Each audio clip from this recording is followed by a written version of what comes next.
Senator شہری رحمان صاحبہ ہمارے ساتھ موجود ہے. بہت شکریہ شہری صاحبہ. اینڈ آف کورس ہم بات کر رہے تھے نا کہ پاک بھارت لڑائی کے اندر کس طرح سے اسرائیل نے ان کا ساتھ دیا. It goes the other way as well. اب جب ایران اسرائیل محاذ چھڑائے تو ہم بھارت کی طرف سے بھی دیکھ رہے ہیں کہ ایک فیک نیوز کا بازار گرم ہے, وہ اسرائیل کی بڑی سپورٹ میں اور آگے چل رہے ہیں. تو اسی سے سٹارٹ کرتے ہیں شہری صاحبہ. یہ بتائیے گا کہ یہ جو محاذ کھلا ہے آپ اس کو کہاں جاتے ہوئے دیکھ رہی ہیں, اور اب جب ٹرمپ نے خاص طور پر کل G7 ادھورا چھوڑ کر آئے, پھر یہ کہا, پیغام دیا کہ تہران خالی کرو, یہ سب معاملہ کہاں جا رہا ہے, اس کو کیسے ریڈ کریں؟ جی شکریہ دونوں آپ لوگوں کا. میں رات ہی کو واپس آئی ہوں اور آپ سے یہ ضرور کہوں گی کہ پاکستان کا مقدمہ جو ہے, جیسے آپ نے نوٹ کیا, بڑے مؤثر طریقے سے چیئرمین بلاول اور ان کے وفد نے وہاں اس کا پوائنٹ آف ویو دیا ہے. اور جس طرح پہلے ایسا کبھی نہیں ہوا, میں سمجھتی ہوں کہ 15 دن کسی وقت میں اتنی ٹارگیٹڈ اور فوکس ڈپلومیسی رکھی ہے جاری. اس کی فالو اپ بہت ضروری ہے. اور ہم نکل رہے تھے, کم از کم میں اور چیئرمین بلاول وہاں سے نکل رہے تھے, تو اس میں یہ ایران کا یہ پورا تنازع شروع ہو گیا تھا. اسرائیل نے جو حملہ کیا تھا, یہی ظاہر ہے اس میں بہت ساری پیرللز نظر بھی آتے ہیں, کیونکہ دونوں انپرووکڈ اٹیک تھے. پاکستان پر بھی انہوں نے بغیر کسی پرووکیشن کے اٹیک کیا تھا ہندوستان نے. اور یہ بات باور کرنے کی بار بار تھی, کیونکہ جب تک ہم گئے نہیں تھے تو بہت سے ممالک کے قیادت یہی اس سوچ میں تھی, ان کو جو ٹاکنگ پوائنٹس دیے جاتے ہیں کہ جی یہ دونوں کا معاملہ ہے, دونوں مطلب both have done this, both کی ایکویولنس کی بات نہیں ہے. اور یہاں بھی جی ایسا ہے کہ دیکھیے ایران نیوکلیئر ایک NPT کا جو نان پرولیفریشن ٹریٹی ہے اس کا ممبر ہے, اس کو سائن کر چکا ہے. اور وہ ایک لمبے ڈائلاگ میں تھے جی امریکی ایڈمنسٹریشن کے ساتھ اس کے حوالے سے. اور بات سمپل سی جی ہے, اسرائیل ایک جارحانہ بے قابو طاقت ہے, اور اپنے آپ کو وہ اور طاقتور کرنے کے لیے, پورے خطے کا پولیسمن بننے کے لیے, ہیجمون بننے کے لیے ہر وہ کرنے تیار ہے جاریت جو اسے اس وقت انٹرنیشنل سسٹم جگہ دے رہا ہے یا نہیں دے رہا ہے. وہ اس وقت فلسطین میں بربریت کے بعد اس طرح حملہ آور ہے, سب کے سامنے ہے یہ کہ انہوں نے کس طرح فوکس پریسیشن اٹیکس کیے, ایران کی اعلیٰ قیادت کو پر حملہ آور ہونے کی, ان کو شہید کرنے کی. اور اس کے بعد آپ نے ایران کا رسپانس بھی دیکھ لیا ہے, بڑا میں سمجھتی ہوں انہوں نے بھی بڑا حوصلہ کیا ہے اور جواب ٹکا کے اور برابری کا وہ دے بھی رہے ہیں. لیکن ظاہر ہے اسرائیل کی پشت پناہی بہت سارے ویسٹرن ممالک کر رہے ہیں, لیکن ہندوستان نے نہ صرف غزہ پہ بھی ایبسٹین کیا, آپ نے دیکھا یونائٹڈ نیشنز کی سیکیورٹی کاؤنسل میں, جس پر ان کو اپنے ملک سے کافی تنقید کا نشانہ بننا پڑا. کانگریس پارٹی نے بھی ان کے خلاف یہ لکھا کہ بڑی افسوس کی بات ہے, شرمناک منظر دیکھنا پڑ رہا ہے کہ ہندوستان آفیشلی اس طرح ووٹنگ کر رہا ہے UN سیکیورٹی کاؤنسل میں. میں سمجھتی ہوں یہ بڑی اہم بات ہے کہ اب ہندوستان بھی اس طرح نہ صرف پاکستان پر تو چھوڑیں, ان چیزوں پر بھی تقسیم ہوتا نظر آ رہا ہے, جو پہلے کبھی ایسا ہوتا نہیں تھا جی. اور ایران بھی آئی ڈونٹ نو, اس وقت تو ان کا اسرائیل کے ساتھ بڑا ایک گٹھ جوڑ بھی ہے, اور اسرائیل کا میں سمجھتی ہوں اتنا کوئی حامی نہیں ہوگا جتنا اس وقت اوپنلی ہندوستان ہو رہا ہے. مطلب انہوں نے کبھی آئیڈیالوجی شاید سیم ہے نا دونوں لیڈران کی, مودی صاحب کی, نیتنیاہو کی. اچھا شہری صاحبہ, ہم سرٹنلی آپ کے وفد اور اس کی کامیابیوں کو یہاں آپ کو پتہ ہے دکھاتے بھی رہے ہیں, براہ راست بھی اپڈیٹس بھی آپ سے وہاں پہ بھی موجود تھیں, تو آپ سے کئی مرتبہ ہم نے بات کی ہے. اس پہ آنے سے پہلے ہم سرٹنلی آپ کا سفارتی تجربہ ہے, آپ سے جاننا چاہیں گے امریکہ آپ کو براہ راست اس جنگ میں جاتا ہوا نظر آ رہا ہے, although ان کے بحری بیڑے کی بھی موومنٹ ہو گئی ہے, لیکن it would be very alarming for the world, کیونکہ پھر اگر امریکہ براہ راست جائے گا تو جو مشرق وسطیٰ میں دیگر ملکوں میں امریکی اڈے ہیں, امریکی انسٹالیشنز ہیں یا ایسٹس ہیں, پھر وہ بھی ٹارگٹ ہو سکتے ہیں, پھر تو پورا خطہ ہی جنگ کی لپیٹ میں آ جائے گا. جی بالکل ایسا ہی ہے. میں سمجھتی ہوں امریکن ڈیفینس فورسز بھی, ان کی جو وہاں اشرافیہ ہے جو اسٹیبلشمنٹ ہے وہ ضرور اس بات کو سمجھتے ہیں. اینڈ یو ول نوٹ کہ سینٹ کام چیف نے پاکستان کو ایک ٹریمینڈس پارٹنر یہ ان کے الفاظ سے ڈکلیئر کیا ٹیررزم میں. تو یہ تو بڑا دھچکا ہے ہمارے دشمنوں کے لیے. اور وہ اس وقت اگر ڈیل میکنگ میں نہیں آئے, جو پریزیڈنٹ ٹرمپ کی ایک ان کی انکلینیشن رہتی ہے, آپ نے دیکھا ہے وہ بار بار کہہ رہے ہیں کہ میں ہر جگہ امن کروا کے رہوں گا, مجھے کریڈٹ نہیں ملتا لیکن میں کرواتا رہتا ہوں. دیکھیے میں نے انڈیا پاکستان میں کیا ہے اور اب میں آگے جا کے وہ سیز فائر کی بات کر رہے ہیں. امن تو دور کی بات ہے جی, اس کے لیے دیر پا حل چاہیے, لیکن جس کے لیے ہمارا وفد بہت کوشاں تھا. لیکن جہاں تک یہ ایران کی آپ بات کریں, ان کا آپ کو پتہ ہے ویوز بہت الگ ہیں. دنیا میں اس وقت کشیدگی ایک بہت ہی اونچی سطح پہ جا سکتی ہے اگر یہ معاملہ اس طرح چلتا رہا.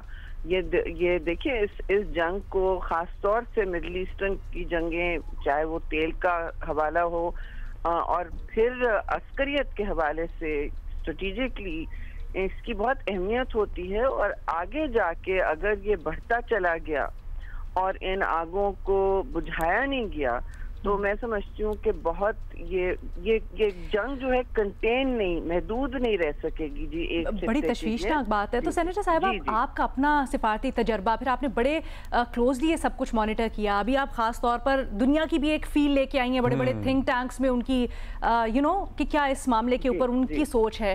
آپ کی کیا ٹیک اویز ہے اور آپ کی کیا رائے ہے کہ اس کو کس طرح سے کنٹین کیا جا سکتا ہے اور کس طرح سے کسی حل کی طرف بڑھا جا سکتا ہے؟ دیکھیے بیٹا, جب ہم نکل رہے تھے تب یہ بلکہ ہم I think almost we were living for Europe, جب یہ تنازع وہاں سے شروع ہوا ہے, ہمارا فوکس ظاہر پاکستان تھا, تو ہم نے کوشش رکھی کہ اپنے بریف پر ہی رہیں. اینڈ ٹیل اینڈ پہ تو یہ تو زیادہ تر اس پر ڈسکشن نہیں ہوا کیونکہ وی ور لیونگ, اور آلسو جتنا بھی ٹائم ہوتا تھا دن میں 3 وفود الگ الگ جا رہے ہوتے تھے, سب کو اپنا ٹائم استعمال کرنا. تو ہم سے سوالات بہت تھے جی, خاص طور سے سنتاس معاہدے کے حوالے سے. اور ہم اسی پہ بات کر لیتے ہیں شہری صاحبہ. کیا دنیا ہمارا ظاہر ہے ہم نے دیکھا جنگ میں جو ہوا, پھر ہمارا نیریٹو دنیا نے تسلیم بھی کیا. were people more receptive towards us, Pakistani delegation کو as compared to previous times? جی بالکل مجھے لگا کہ ایک تو ریسیپٹیو بھی تھے, اور لیکن جہاں نہیں بھی تھے ہم نے ہر جگہ اپوائنٹمنٹس کی ہوئی تھی جی. ابھی وہ ڈسٹریبیوٹنگ آر ٹائم, کوئی سونے کا بھی وقت نہیں ہوتا تھا. ڈفرینٹ ٹائم زونز میں 3 جگہ ہمارے وفود ایک وقت پہ ہوتے تھے اسپلٹ اپ. تو ہم نے سب کے سوالات کے جواب بھی دینے تھے, کیونکہ وہاں دیکھیے ٹاکنگ پوائنٹس دیے جاتے ہیں, سب ڈسٹریکٹڈ اور بزی ہوتے ہیں. اور اس حوالے سے بہت میں سمجھتی ہوں ہم نے کلیئرٹی پرووائڈ کی ہے, پاکستان کا مقدمہ اور کہانی بھی بتانے کی تھی.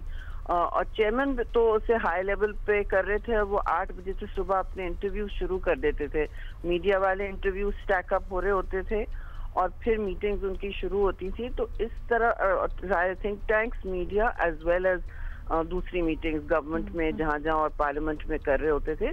اس سے بڑا فرق پڑا ہے, اور ہر ملک کا رجحان بھی فرق تھا. ظاہر لنڈن میں کشمیر کے حوالے سے بہت کانٹیکٹس رہے اور بہت میٹنگز ہوئی ہیں, کیونکہ وہاں کی ظاہر ڈیاسپورا بہت ایکٹیو ہے کشمیر کے حوالے سے.